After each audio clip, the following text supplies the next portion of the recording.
وہ بھی ایک بڑی ہی مظلومیت کی داستان ہے. ڈاکٹر عافیہ اس صدی کی امت کی سب سے مظلوم بیٹی ہے. پاکستان کی غیرت ہے، امت کی بیٹی ہے، حافظہ قرآن ہے.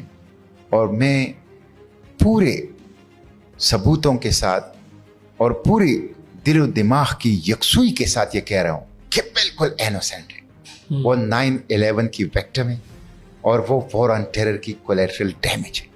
وہ بالکل بے گناہ ہیں. ان کے حوالے سے امریکہ اور پاکستان میں یہ پروپیگنڈا کیا گیا کہ وہ امریکن نیشنل ہے.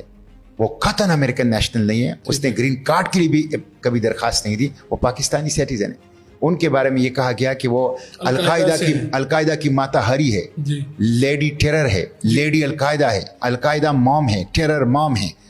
ان کے اوپر جو عدالت نے فیصلہ سنایا ہے، آپ وہ فرد جرم وہ چارج شیٹ دیکھ لیں. اس میں کہیں 9/11 بم دھماکوں، القاعدہ، ایکسٹریمزم، دہشت گردی، نتھنگ، کوئی چیز نہیں ہے. تو جب عدالت میں امریکیوں نے ان کے اوپر یہ الزام نہیں لگایا تو کیسے؟ پھر ان کے بارے میں یہ کہا جاتا ہے کہ وہ کوئی سائنٹسٹ تھی غیر معمولی. بیسیکلی اس نے ایجوکیشن میں PhD کی ہے.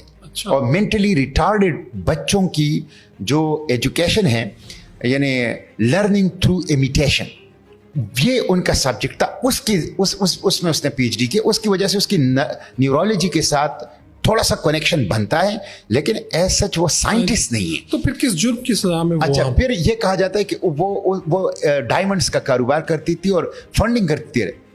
1990 سے لے کر 9/11 تک اس کی کوئی ریکارڈ نہیں ہے ٹریول ہسٹری کہ وہ کبھی افریقہ، لائبیریا گئی ہو. ٹھیک ہے، بالکل نہیں گئی. تو یہ پروپیگنڈا ہے اور اس کی کوئی حقیقت نہیں ہے. ان کے اوپر جرم یہ ہے کہ مارچ 2003 میں ان کو اغوا کیا گیا 3 بچوں کے ساتھ. جولائی 2008 میں غزنی میں شو کیا گیا.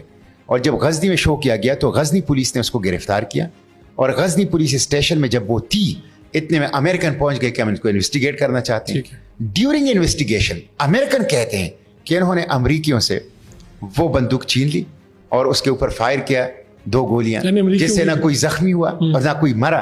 البتہ انہوں نے جب فائر کی تو 2 گولیاں عافیہ کو لگی جو وینٹیلیٹر پر تھی اور اس کو غزنی سے امریکہ شفٹ کیا گیا. یعنی میں دوبارہ ایک مرتبہ، یہ پکڑی گئی، گرفتار ہوئی، امریکہ